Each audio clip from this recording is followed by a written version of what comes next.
Hold on. Okay. So, okay, we're live. Let's start the song.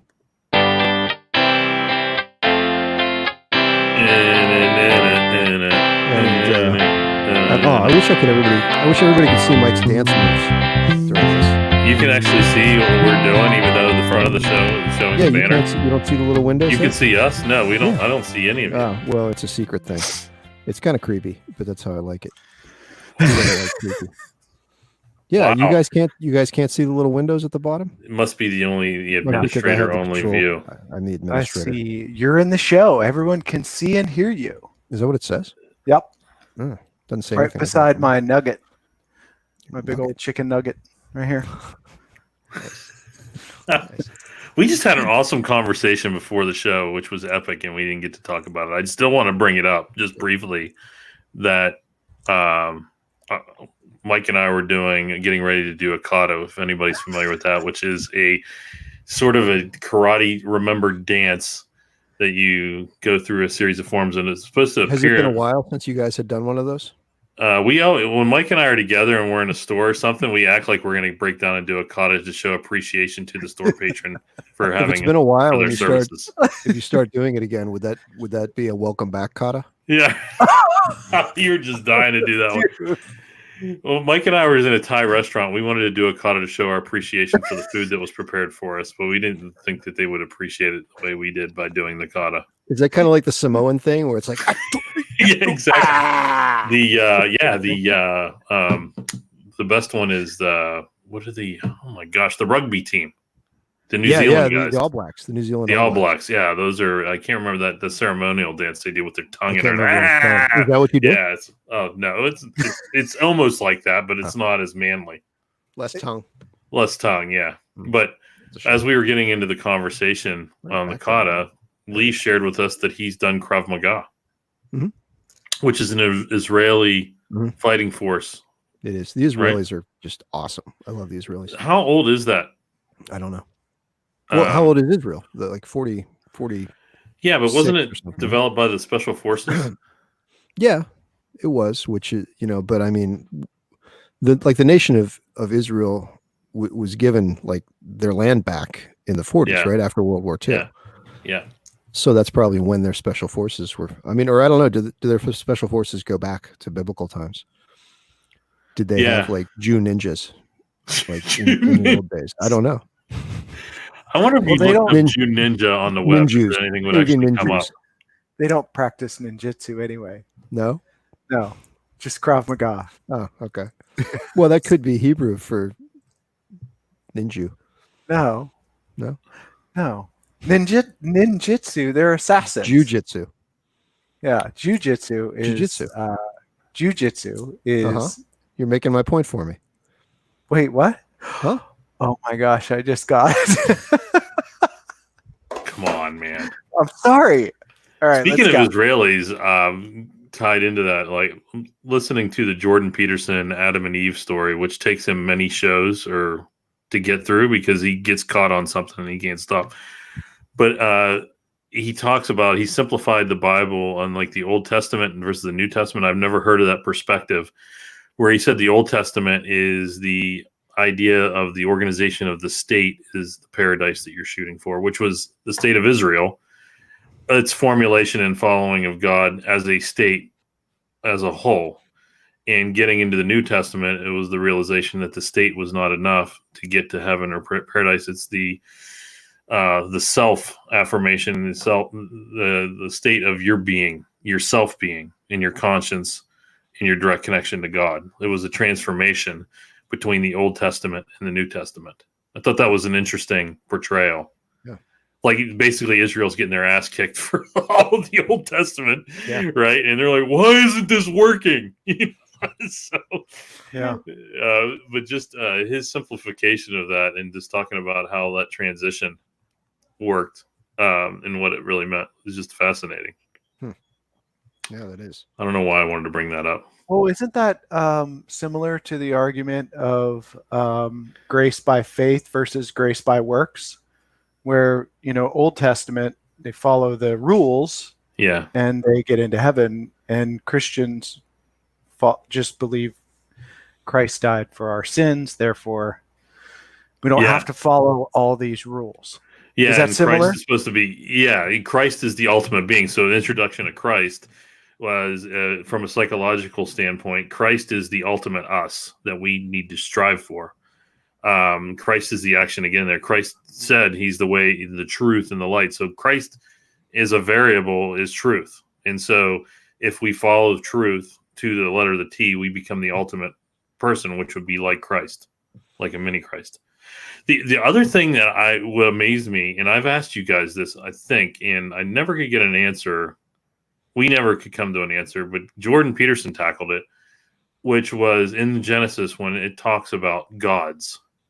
Yeah, I heard that. Moving towards God, right? Yeah, we brought that up at one point. We did talk about it. He right? actually was the first person to explain what that was, and it was a lot of people that was messaged to were of a polytheistic point of view.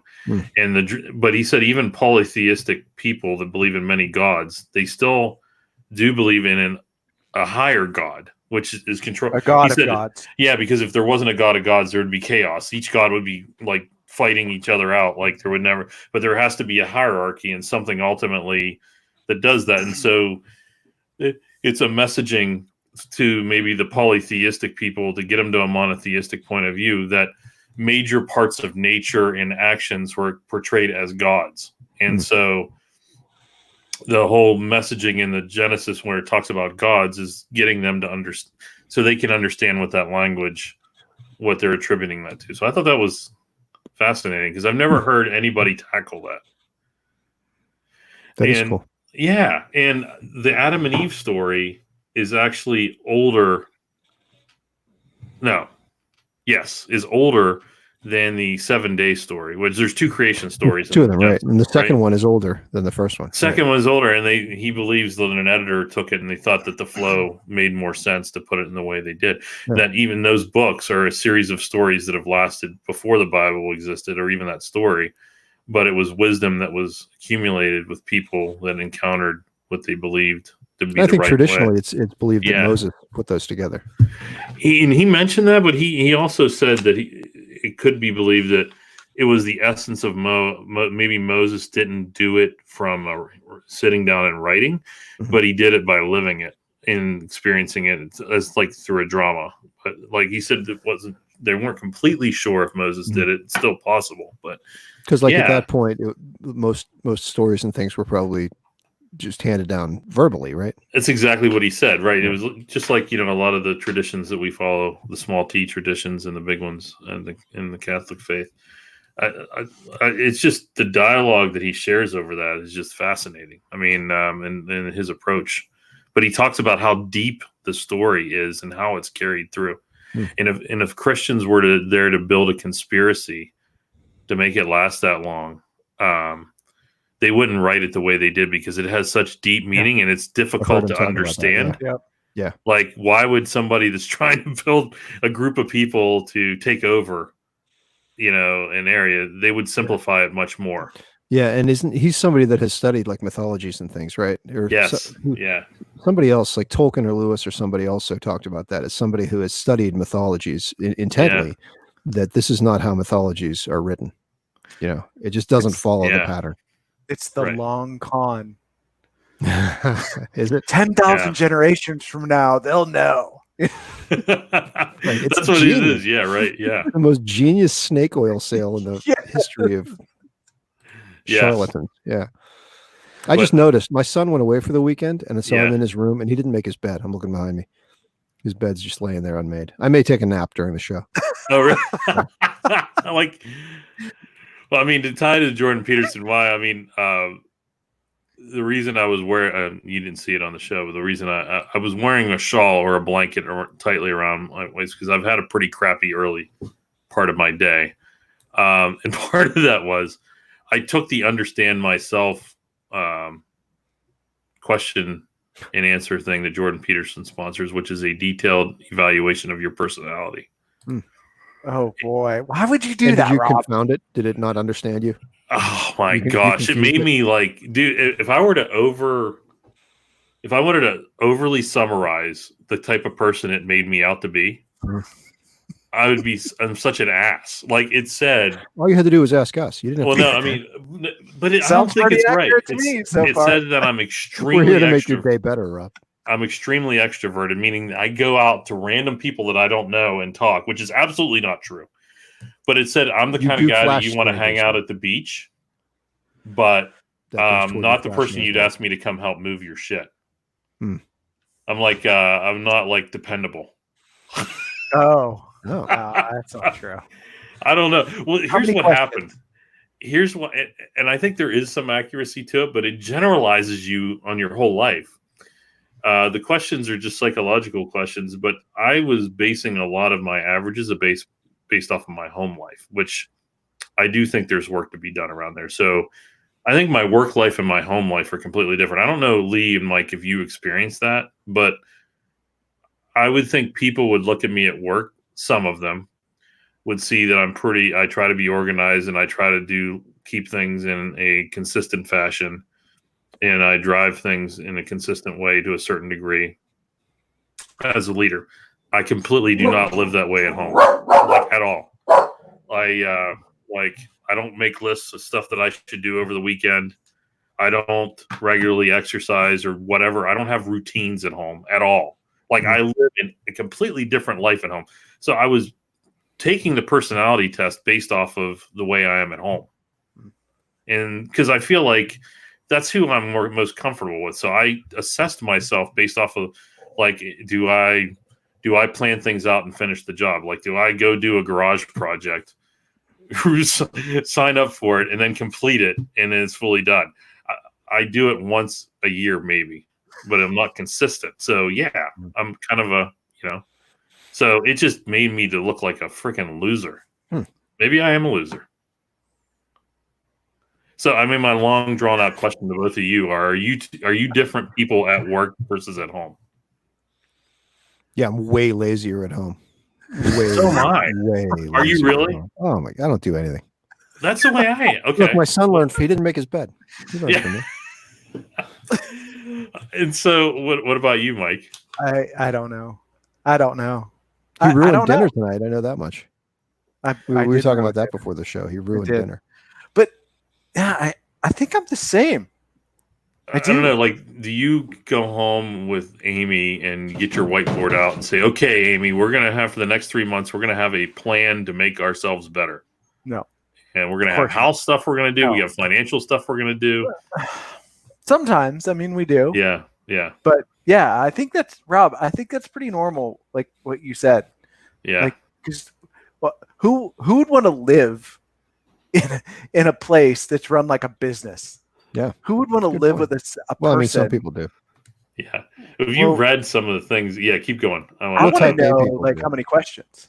There's like 100 questions, and I think they're good. Like, they measure you on like it's 5 things, and it's common across psychological realms.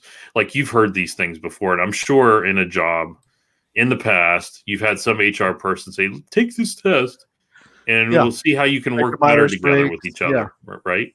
It's the same kind of thing. And so, like, it's based off of 5 things: agreeableness, conscientiousness, extroversion, neuroticism, and openness to experience. So he words them a little differently. Mm-hmm. But like on agreeableness, it was interesting. He put me as moderately, well, not him personally, but his formula put me to moderately low. So I'm moderately low in agreeableness. And that means that I don't always go with the flow. Like, if somebody says something, I might challenge it if I feel like it needs to be challenged. I'd say that's pretty right. What else? Compassion. I'm typical or average. So I'm at 55% tile for that. So I'm average. And so women are higher in compassion than men. The mean percentile for women in a general population is 61. Men is 39. So it says I'm more compassionate than the average guy. I believe that. Nice. Thank you. Well, going back to agreeableness, your score, I'm at 35th percentile. I'm less agreeable than 64 people out of 64% of the people. Women are higher in agreeableness than men. The mean percentile for women in a general population is 61.5. For men, it's 38.5. So I'm actually less agreeable than men on average, just by a couple percentage points. So, but I'm pretty close in line with what a guy would do. Mm-hmm. Now, the interesting one, politeness, it says I'm low. 21 percentile of being polite, which means 78% of the people, of 10,000 people that were surveyed, are more polite than I am. Women are higher in politeness than men. The mean percentile for women in general population is 59. Men is 41. So I'm 20% off from that. So it says I'm less polite than the average dude. Conscientiousness is a part of I'm low in conscientiousness, which is the primary dimension of dutiful achievement. Well, that goes along with you being impolite. So yeah. So I'm impolite. People moderately low in conscientiousness are not particularly dutiful. They're by no means sloggers. They will only work hard if pushed and don't mind wasting time. So basically, I'm a lazy ass, is what it's telling me. We all should have taken this and compared our scores. 20. I asked Mike. Cool. I said we should do it. You guys should take it. It's $10, Lee. Oh, yeah, it's $10. All right, so 23rd percentile. I'm an a-hole, and you guys know it. So that's there. Test. So it said the average guy is 49.5, and it put me at 23%. So I'm pretty lazy according to this. And then is it true, Rob? At home, I think it is. Like I will tell you, this past weekend, I don't enjoy my laziness. Like when I'm lazy and I'm sitting around, I'm like, boy, I'm being lazy. I should be doing something. So my inside brain isn't happy with me doing that, and I get depressed over it. I'm like, get off your ass and do something. So, like this weekend, I finally cleaned the garage completely. I took everything out and got it to where the cars can both go in. They could before, but now we can, back them both in. I'll get those fits maybe once every 2 months. I'll have a burr up my butt and decide that I'm going to do something like that. But it's not something that I'm regularly every weekend that I have an action plan. Like if you look at my parents, they have an action plan for every weekend. They keep a log of everything they've done for the year. And then they review that so they know what to do the next year. I don't do that stuff. No. I don't know. So, and I don't enjoy doing it. So, but it basically said I'm a lazy. Well, wait a minute. So let me ask you a personal question about your parents. Yeah. Do they have jobs? Well, no, they're retired. Okay. But even when they worked, like my dad worked his butt off at home. Like he had a garden. So here's the thing, and I don't know if you guys are like this. Do you have a list of things in your head and you're like, you know what? I need to get this done. It's spring. I want to get these 4 things done. And I don't even do that. No. I just kind of drift. I'm like, oh, this is getting annoying now. So now I'm going to have to deal with it. And that's about when it happens. Yep. Me too. That's the only time I do it. Yep. Me too. So Mike is a little more industrious in this than Lee and I are. I don't respect that at all. I don't blame you. It's okay. Like you need to take the test to see how less lazy you are than I am. I'm going to take the test and I'm going to intentionally answer all the questions so that I'm super industrious. So I can just blow your numbers out of water. Make you feel that much worse, Rob. Well, that's what sucks about it. Like it tells you that you can only take the test once. They will only let you take it once. Yes. Because they know, like they said, make sure you've ate food, that you're feeling good about yourself. And that, deny your credit you can card? only take it once. Huh? Are they going to deny your credit card? Can you sign up as Dr. Libre or something and take it again? I was going to say, you're not industrious enough to make up a second profile.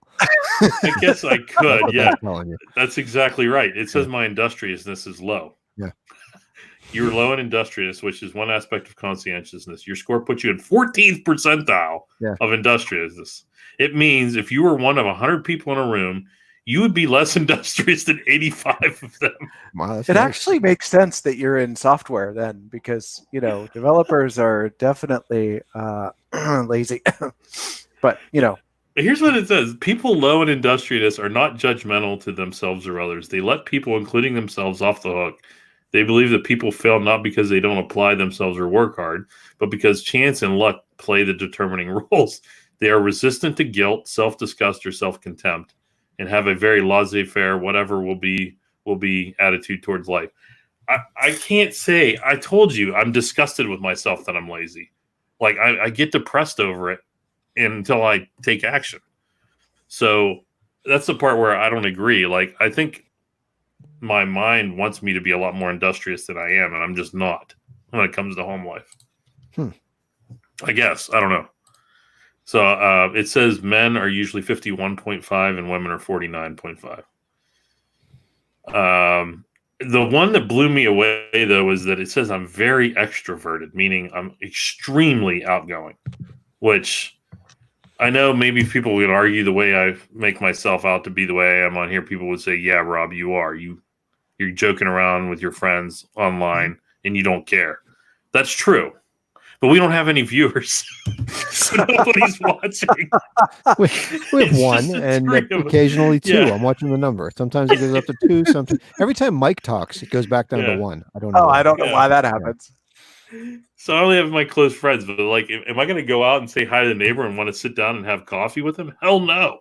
I don't even know the neighbors down my street. I don't even know what their names are. You need to fix That's that. That's not how you come across, though. Like I remember, like you like to tell the story from when you were in RCIA and we went to Produce to People, and we ran into each other. I was like, oh, now I'm going to have to talk to this guy because he's so outgoing. And so, I mean, you come across as an outgoing person. I feel like I do that to please people. Yeah, I want them to feel comfortable, right? Oh, it makes me so uncomfortable. You failed miserably. Like when we were at Mass together, Rob, and that old lady in front of us, you asked her a question about if she had a bulletin or not, and she was so old, she was deaf, and Rob patted her on the head and was like, "It's okay, honey. It's okay, honey." He patted her on the head. I did not pat her on the head. You start hugging people at the sign of peace. Yeah, he does. Yeah, I guess I am sociable around people, and I will smile and wave, but I'm not gonna want to go invite myself to somebody's house and plop in their couch and. But I think you would. I think you would. It's not going to be something So here's an example. Some distant friend decides they want to have a party at their house, and they invite a bunch of couples to go. I'm the one bitching the most out of my family about having to go to that party. I can't stand the thought of going. That's the way I am. I'm like, why am I going to have to go over there? Yeah, it'll be kind of funny, but then I'm going to be in there and I'm going to have to smile. And it's exhausting to me. So I don't know. Are you ready to leave then, or does Alex have to drag you out at the end of the day? But it is funny. Like once I get in the swing, it's not bad and I'm fine. But it's the dread in the beginning, and then after, I'm tired. But when I'm in the middle of it, I realize it's not as bad as I thought it was going to be. But I'm very bad about wanting to do stuff. So I don't know if that makes me introverted or extroverted or the action while I'm there. So I don't know. Anyway, I didn't want to make this all about me because that would make me extremely extroverted. Really? You mean the podcast in general or just this conversation? It says I'm very highly assertive too, which I could say maybe a little bit. Well, you're a boss, right? So So you're in management. Yeah. You have to be. It says I have. My intellect is average, which I thought the test was good overall. I think the what I'm just warning people if they were to take it, like I really I isolated my average to be my home life because I'm pretty down on that. I'm not consistent with my exercise. I'm not consistent with my eating patterns and things like that. And I didn't balance out looking at, well, what am I like at work? And I only looked at my home life and which maybe is a good thing to do. Like I'm measuring myself based off of the way I live at home, which is probably my most comfortable space. Right. So I don't know. I think you landed in that it is true. Everything, that evaluation was true. What was the, I think it just ticked me off when it said, he's the best person you'd want to go hang out at the beach, but don't ask him to help come move your stuff. Because I'm unreliable. I'm not gonna come help you. Huh. But it says I'm very high in compassion. So I guess what would I do is you'd invite me to the house. I wouldn't lift or move a finger, but I would be massaging your shoulders and coaching you through the move, I guess. I have no idea what that means. I bust my butt if somebody needs help, but I guess maybe getting me to the venue is the challenge. I don't know. If I'm there, think that about you. Yeah, thank you. Didn't you help me move, Rob? I can't remember. I don't think so. You did. I think that was somebody else. I think you came to my house and helped me move. Really? Yeah. I don't like moving people. I think it's horrible. I don't like moving my own stuff. It's like the worst job ever to do. I can't stand painting. Painting's You're just worse. dying to give a wisecrack, aren't you? Huh? I'd rather move than paint. Well, I think it's funny that Yeah. you state that there's something is not true, but then you follow up and you're like, oh, it's true. It's true. Well, no, if I'm going to help a friend, I can still hate doing it, but I'm going to do it for them. I don't like moving. I can't stand it. And I guess it goes with Lee and Lee's character. He doesn't like painting. He'd rather move than paint, but he helped paint all my walls downstairs for the. Yeah. What did the test measure, though? Did it measure your willingness to help, or did it measure your thoughts about helping? Like, if it just measured, would you like somebody to help somebody move, and you're like, no, I wouldn't, or did it measure, would you help someone move? Which the answer is yes, you would. Yeah, that's true. I guess I'm going to have to reread the details of the. It's very detailed. It's supposed to help you analyze yourself and find where you're. But it basically told me the type of job that I want, which I disagree with. And that's why I'm saying I should have looked at my job. Part is simple, repetitive tasks, which is the opposite of what I like. I like chaos in trying to figure it out. Like, in fact, when things get repetitive and simple, I get bored out of my skull. So it's just, like, I don't like simple, repetitive stuff. Are there a lot of people at home using up your bandwidth right now, Rob? Because your stream is like getting all choppy. It looks like you're our correspondent in Kabul or something. Like Al Franken with his satellite dish behind. Do you remember that on Saturday Night Live? I don't remember that one. He went very old Saturday Night Live. He would be in a very controversial place where, like, a Klan rally and a large group of black folks that are getting ready to converge in the middle of an area, and he'd be caught in the middle, and he'd have his satellite dish uplink, and it'd get ready to show that something bad was happening, and it would just go out static, and it wouldn't return. I don't remember that at all. It was hilarious. That was funny. Can you see me okay now? I was fine the whole time. I could hear myself clearly, and I could see myself. It just got choppy on my end. Just you, though. Mike and I looked good. So hopefully the video will still be okay then. I think so. All right. I'm going to shut up. Sorry. Why? That was my rant on why I was having a crappy day. I thought this thing was going to tell me how awesome I was. I thought it was just going to be awesome. Like, Rob, you are an amazing individual who's ultimately perfectly balanced in assertiveness, intellect, and I thought the only weak point was going to be that I was introverted, and it was completely the opposite. And I'm like, I don't even know who the heck I am. That doesn't sound like something Jordan Peterson would say to anybody, though. Right. You're okay. Everything's good. Yeah. Don't work on it. Right. I wonder if maybe your results got mixed up with somebody else's. Yeah. I doubt it. Yeah. I think they're fairly right. I think Lee's spot on that nothing positive would come out of something that Jordan Peterson says. That's true, because Jordan himself says that if things were just agreeable and good across the board, everybody would live a miserable existence. Right? Yeah, and life is a miserable existence. Yeah, like, you got to have something to strive for. Yeah. Right? So, I get the point. So, but the test is easy. It took me 15 minutes. So, should take it. That was an easy $10 on his part. But it's good. I'll do it. Yeah, do it. Yeah, do it. I will. Understand myself, and then tell you. We can compare, and you can show how much better of a person you are. See, I shouldn't have shared everything, because now you're going to answer the questions in a way. I'm going to manipulate. Yeah. And then you're going to share it with my boss, and you're like, "Do you believe this guy? I report to him. He's a freaking loser. Look at me and look at him." So, which led to my other thing is I had my review today, so I was in a pretty pissy mood all the way around. Oh, yeah. But no, the review was okay. Well, we strive for okay. Well, is Mike's review with you next? Because you can just pass that on down the line. That's what he said. Actually, shit rolls down. I didn't want him to remember that I had my review today, and for some reason, he eyes me. He goes, "Hey, isn't your review today?" I'm like, "Why do you know that, and why do you care?" He's got it on his Google Calendar. Rob's review.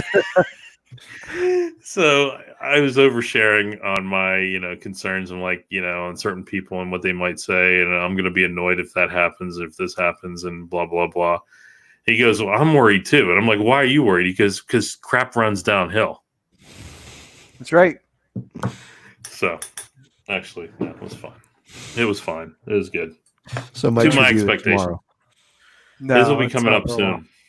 Everybody likes Mike, so Mike has nothing to worry about. Yeah. Mike's Mr. Popularity. Wait until I do the Jordan Peterson "What About Me" results, and then we'll talk.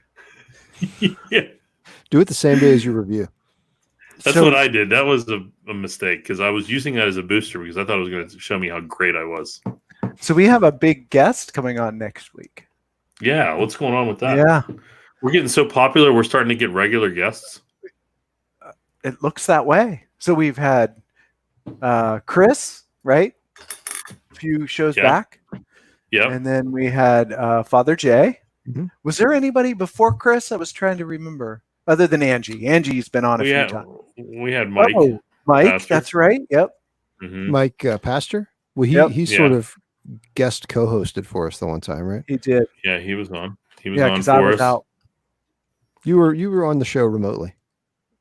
for a bit. Yeah. Oh, and Lee had his intern on. Oh, Adam came on. That's right. I Oh, forgot about that's that. He right. wasn't my intern. He was what is he an up to?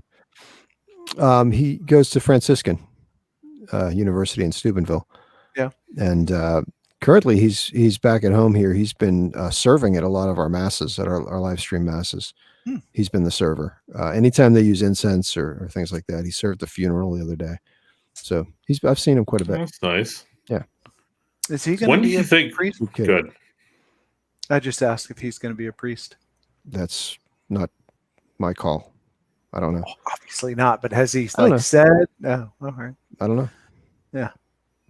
Don't know. Such a huge commitment, isn't it? Yes.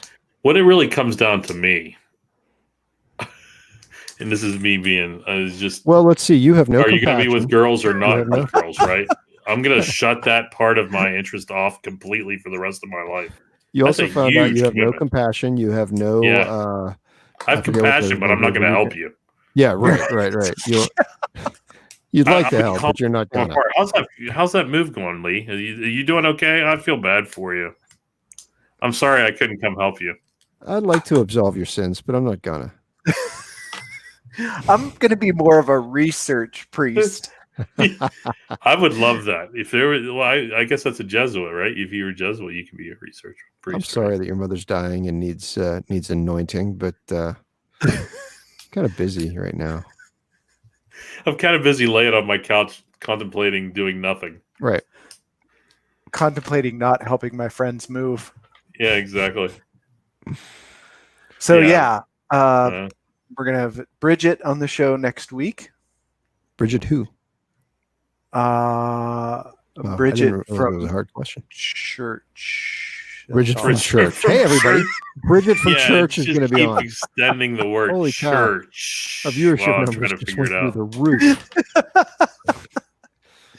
Yeah, she the church lady. Satan? Perhaps Satan? She is she's a lay person at our church. And should I look up the email you sent and tell you who she is? No, it's okay. It doesn't matter.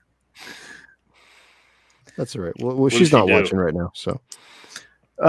Basically anything, like she does the social media. She does anything the priests need her to around. Like, we don't have a big budget at Teresa of Calcutta like Saints John and Paul. Yeah, we don't have a big budget anymore. That we could, hire people to do things. So you have to rely upon people in the church, lay people to help. So she does that, and she's on pastoral council, or she was. I don't know if we still have a pastoral council, but if we do, she's in it. I know she was several years back. And she also works at the John Henry Newman Center. So, that's why you were reading about John Henry Newman. Yeah, exactly. Go ahead, rattle it off, Lee. What's special about John Henry Newman? I'm not finding it. All I'm finding is you saying something about somebody probably being a gay Satanist. Oh my God. What? Well, thanks for that was I think you were talking about me, though. Yeah, we probably were. Something's for losers. I don't know here. Let's see. Oh, you're talking about Jordan Peterson. There's a little GIF with Kevin Spacey on it. All kinds of great information back in our texts. Oh my gosh, this is like scary. Bridget, here it is, Bridget. Okay. Oh, he didn't put her last name. No, it doesn't matter. Here it is. Here it is. It's like Madonna. She goes by Bridget. just Bridget. Yeah. And he spelled it differently. What do you mean? More than once. The first time you spelled it Bridget, ending with a T. Then you ended it with 2 T's and an E. She suggests it's shorthand.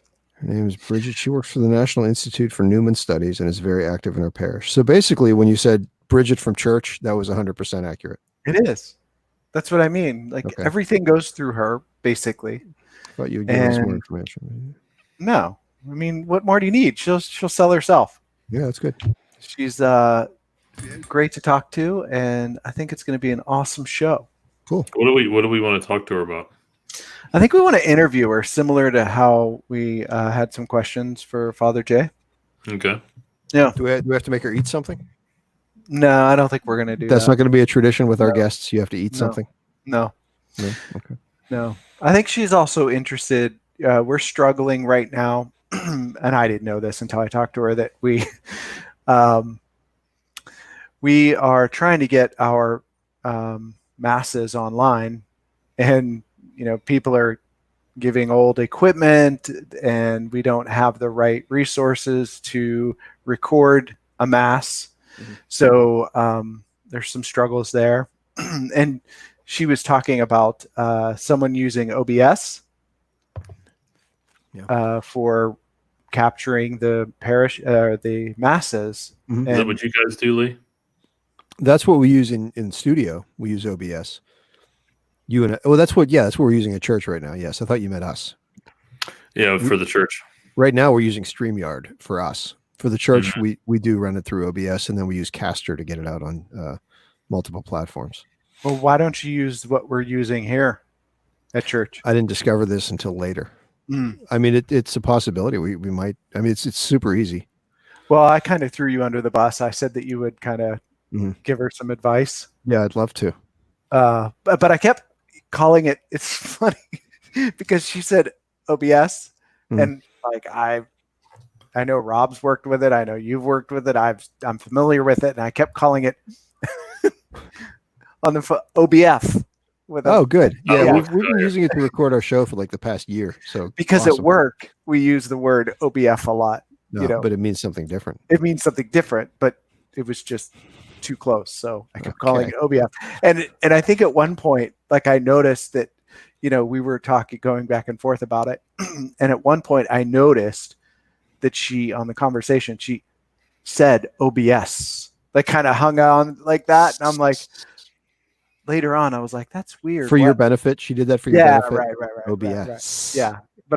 Right. Yeah, but I was saying OBF anyway. It was funny. But you said she has a really good dry sense of humor, right? Yeah, she's really. So we can be funny with her. Yes. So why she said try not to cuss. So she told us not to try. Not to cuss. Why should we start being funny now? Right. I know. I was gonna say I have to do some research on how to be funny for next week. Don't ask Jordan Peterson. Yeah, apparently if I did a funny meter, I'd be expecting that. Rob, you're practically a comedian. He'd be like, you're pretty much the least funny person I've ever. He would personally call me. He would. Rob, you really need to stop. Rob, what are your other talents? Yeah, do that.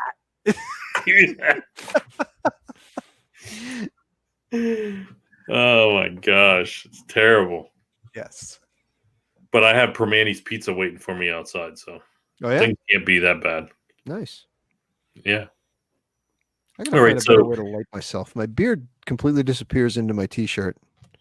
Yeah, it's like having a green screen. I'm just a face. So with Bridget, we probably want to focus on the John Henry Newman background, what she does there, and what they do, right? I think so. Yeah. Yeah, I'm interested in hearing about what goes on there too. Where is that one? Where is that center? I don't know. I don't know. I just know. So she also was a volunteer for RCIA when I started going years back. So she was, at all those sessions when I was there. And Lee, she almost sounds like a counterpart of yours. You think? Yeah, we could make like a competition between the two, something on look at some sort of knowledge. Lens flare. That's cool. Yeah, that's pretty wild. I have a halo. What is that from? I've got a little light here. I'm trying to light myself properly. So I wonder if we could start like a little controversy next week when we interview her to like pit her against him directly somehow. Yeah, like you can Rasputin. do that mode. Yeah, you could do that mode next week. The Romanovs must die.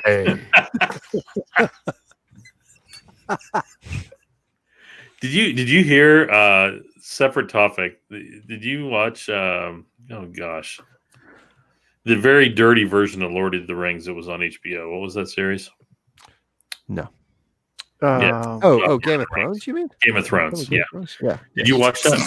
Oh yeah. The dirty version of Lord of the Rings. Oh, that's what it was. I thought you were talking about a parody. No. The guy, the one that played Mountain, who's like 6'9". Yeah, the strongest man in the world. Yeah, he beat the deadlifting record just this last week. Did he?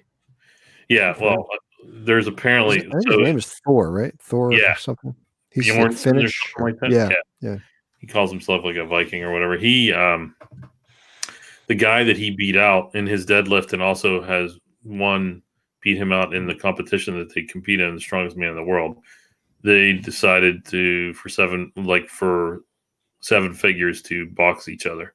The one guy's 6'9" and 450 pounds. That's the Mountain. The other guy is like 6'3" but 350. They said it'll be the heaviest heavyweight fight ever.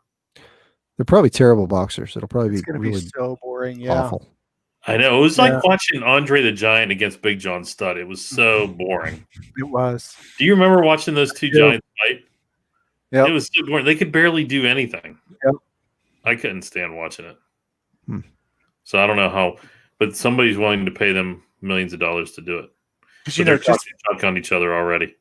Just because you get bigger and stronger, it doesn't mean your bones become any more dense.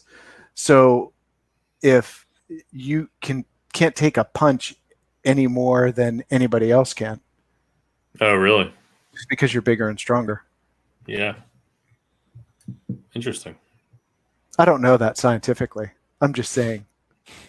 Hypothetically, bones are only as strong as they can be. If you get punched really hard, they're going to break. So yeah, Lee's fascinating with his lighting.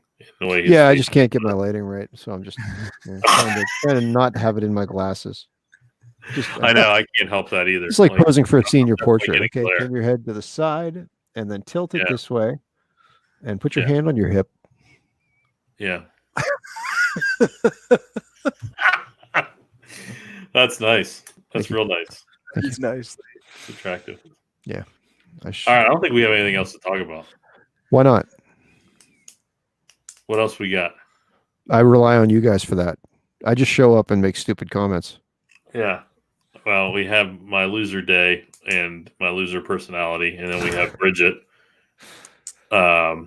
She's gonna never want to do the show again after next week. Which, assuming she even comes, I mean. Oh, that's true. We could set up this whole show and she doesn't even show up. Yeah, that's likely. Father Jay might show up again. You never know. Well, did he give you any feedback? He said, I'm honored. What great friends. Anytime I'm free, count on me. Did he say that? Yeah. He also said you should get Father Mike sometime. Father Mike Roche. That would be great. Yeah. How about Father Mike Schmitz? Yeah, maybe that's what he meant by Father Mike. I don't know. He just said Mike. Yeah, but that Rob and his shoot him an email. personality, he needs to dial it down a little bit. That was the other part that you left off, but you didn't want to share that with me. Right. Yeah. He clearly has no compassion, that Rob. Yeah, you know, and I watched the stream online, and I watched it on my big screen TV, and it looked really good. The video was great. Yeah, cool. Quality was very good. Oh, that's awesome. You watched it in the living room, sitting on the couch, watching on the actual TV. Yeah, you hit the YouTube app. Yeah, hit the channel and throw it up there. The StreamYard production value and it was amazing. Like, it's an amazing program. I'm you've just done, Lee, the work you've done on it. I didn't do anything. I just pushed the buttons, man. I mean, it's all in place. Even this backdrop, though, I mean, is amazing. Well, I mean, it's really good. Thanks. I mean, even the locust you made.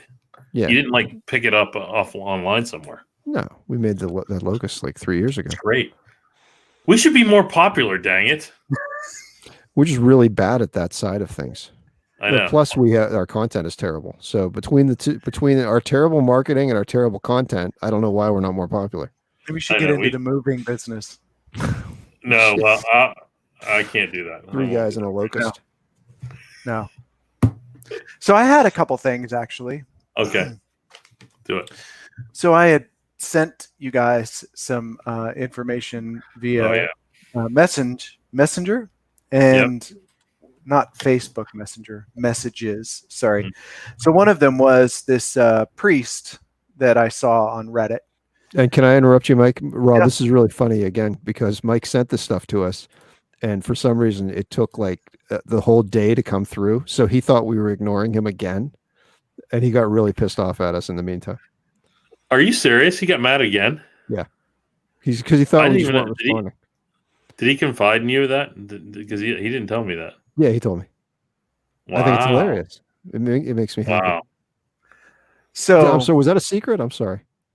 No, I don't care. You didn't say this. You didn't say don't tell Rob. Dude, I would never tell you anything that I wanted you to keep a secret. Okay. Because I would just expect you wouldn't. But if you told me to, I would. But you didn't say. Wow, you basically wouldn't share any secrets with Lee. I pulled the rug right out from under you, Lee. No, that's cool. I don't care. So there is a priest. His name is. I'm about as good with his name as I am with Bridget's last name. It's let's just call him Priest for now. So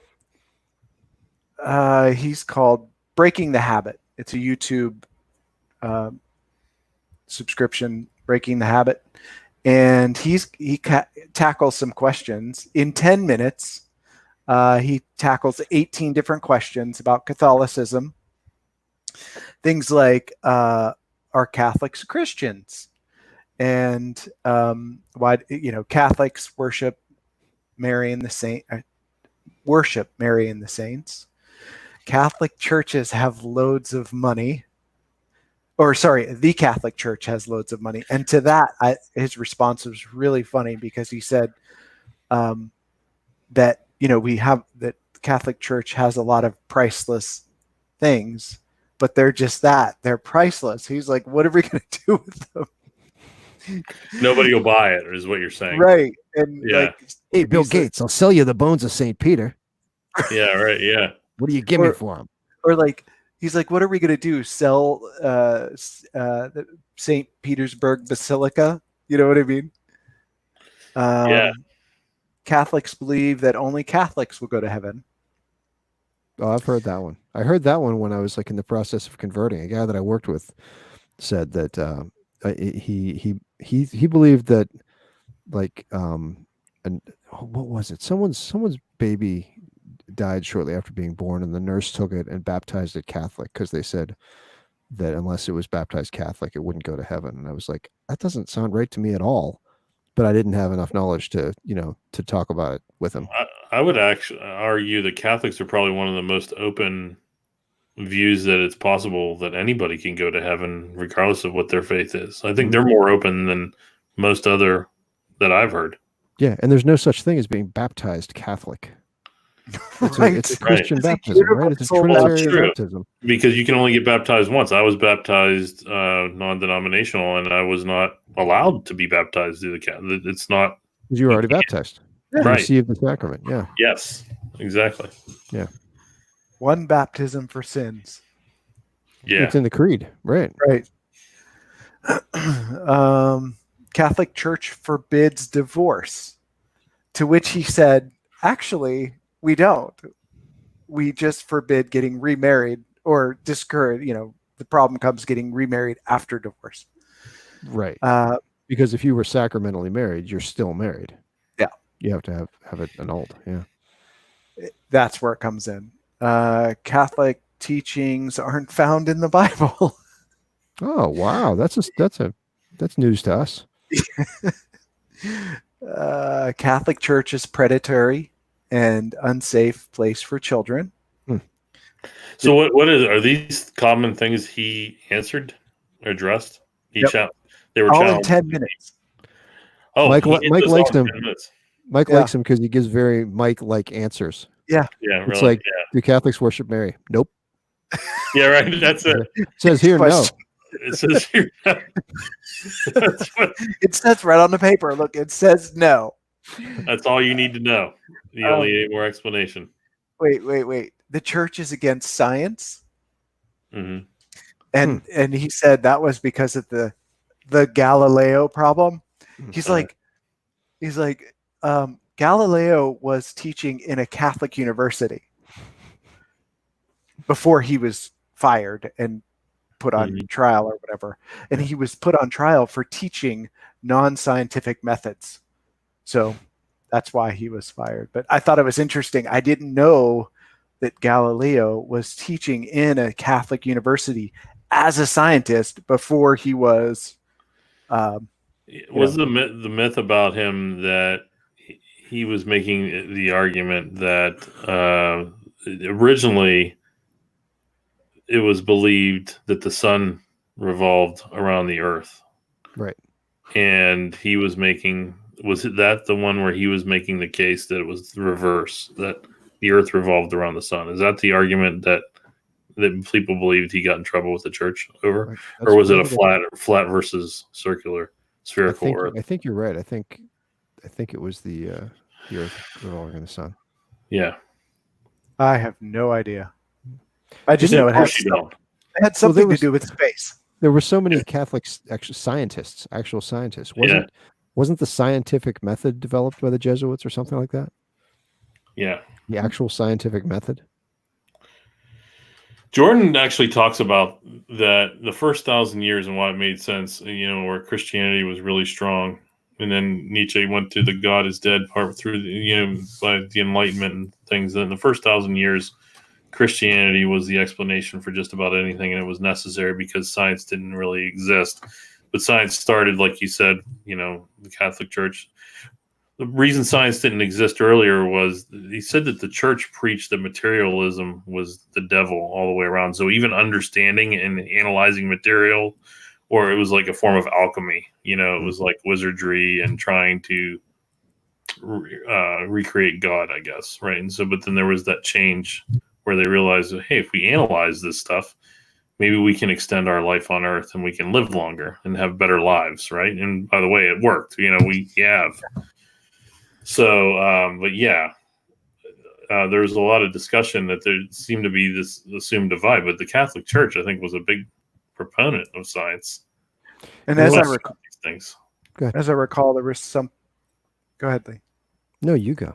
Oh, so there was something else Jordan Peterson was talking about, the way the discipline that came from Christianity is what encouraged the discipline for science, the scientific method. Yeah. So that was the contribution there.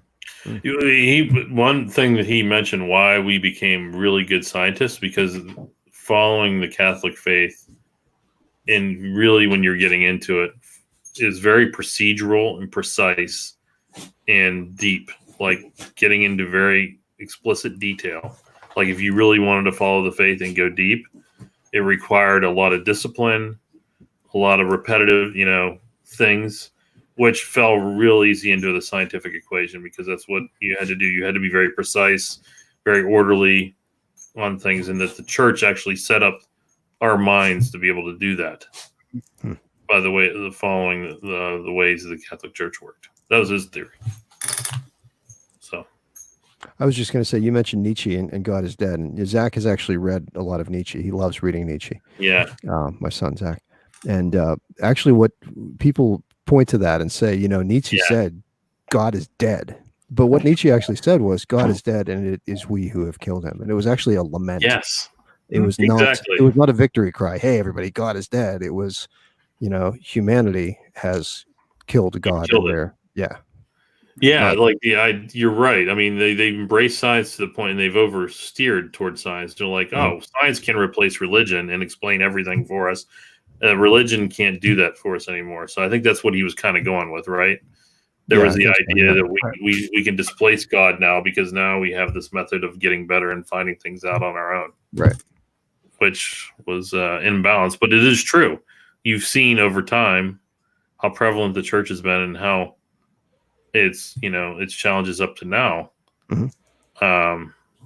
That's why I love Jordan, though, because he shows that there's a balance and there's a reason we have those stories, and there's wisdom behind it, and you can't throw the baby out with the bathwater, as he uses the term. There's a reason that they're there, and there's a reason they've lasted as long as they have. Mm-hmm. And there's wisdom and depth and meaning in art and stories like that we can't discount or throw away. So it sounds like a good ending. You can't get that moral explanation out of science. Right. Sounds like a good ending point right there. Yeah. Cool. I'm going to go eat some pizza. That was a good. Thanks, guys. What kind of pizza is it again? It's Permani's, buy one, get one. And I got pepperoni and jalapeno on mine. Oh, really? You don't like jalapenos? I know you like. It's a vegetable, so of course I don't like it. Why would I? It's a spicy vegetable. Right. Well, I'd probably be okay with the juice, like if you squeeze the juice on or something, maybe. But I don't want any bits. I don't want any bits on it. And as usual, Mike still forgets how to unmute. I was listening. Mike's there. I was being polite. He was being polite. So, Lee, in case you can still see us talking, but we can't see you. Yes. Put your clothes back on. Oh, wow. Dude. Can you see me doing this? Yeah. Yeah, it's a different finger than Mike just used. But yeah. Wow. Dude. I can't believe you can't see me. This is great. This is how we should do the whole show. Creepy. It's creepy. Creepy is good. Hasta la vista, ladies. Bye. Oh, bye.